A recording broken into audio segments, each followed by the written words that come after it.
বোমা বর্ষণে নিকাশি নালা ফেটে বিপত্তি, যুদ্ধের আবহে নাগরিক পরিষেবা ব্যাহত ইরানে। রাজধানী তেহরান ভেসে গেছে নিকাশির জলে, জল থই থই গোটা তেহরান শহর। একদিকে যখন ইসরায়েলের অবস্থা শোচনীয়, পাশাপাশি ইরানের অবস্থাও কিন্তু শোচনীয়। বোমা বর্ষণে নিকাশি নালা ফেটে বিপত্তি, যুদ্ধের আবহে নাগরিক পরিষেবা ব্যাহত হয়েছে ইরানে। রাজধানী তেহরান ভেসে গেছে নিকাশির জলে, জল থই থই গোটা তেহরান শহর।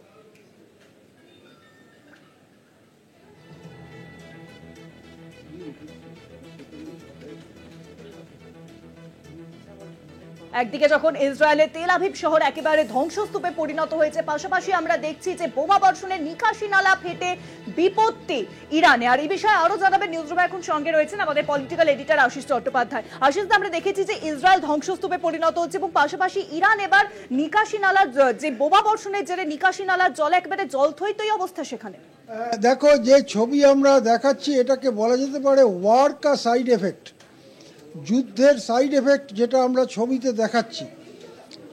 ইসরায়েলের যে মিসাইল এবং ড্রোন হামলা, তাতে হয়তো তারা টার্গেট করেছিল অন্য কিছুকে, কোনো সামরিক ভবন বা সেনাবাহিনী বা কোনো মিসাইলকে তারা টার্গেট করেছিল, কিন্তু সব সময় তো ঠিক টার্গেটে গিয়ে পড়ে না, অন্যান্য জায়গাতেও পড়ে।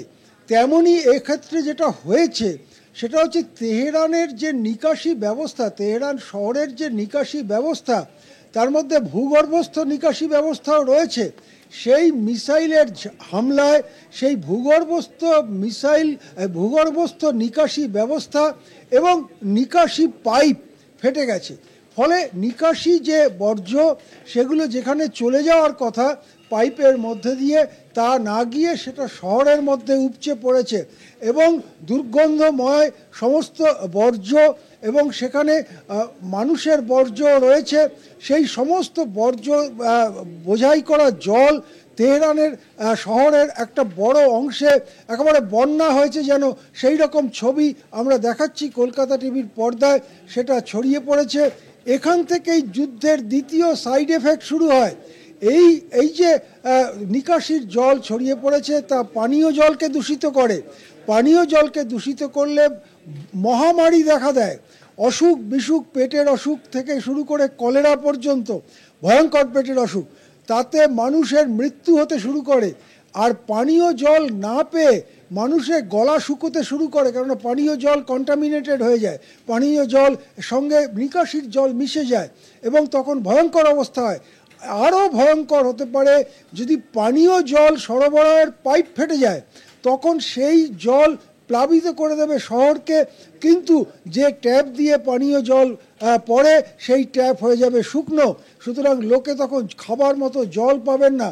তখন হাজার হাজার মানুষ এই শহরাঞ্চল ছেড়ে পালাতে শুরু করেন, এমনকি সেনা ছাউনিতেও জল সরবরাহ বন্ধ হয়ে যায়। এই সবই ওয়ার কা সাইড এফেক্ট, যুদ্ধের সাইড এফেক্ট হচ্ছে এগুলো। তার একটা খুবই আকর্ষণীয় এবং গুরুত্বপূর্ণ ছবি আমরা দেখাচ্ছি কলকাতা টিভির পর্দায়। অনেক ধন্যবাদ আশিস। দ্য নিউজরুমের সঙ্গে ছিলেন আমাদের পলিটিক্যাল এডিটর আশিস চট্টোপাধ্যায়। সেই ছবি এখন দেখতে পাচ্ছেন কলকাতা টিভির পর্দাতে, যেভাবে বোমা বর্ষণে নিকাশি নালা ফেটে বিপত্তি তৈরি হয়েছে ইরানে।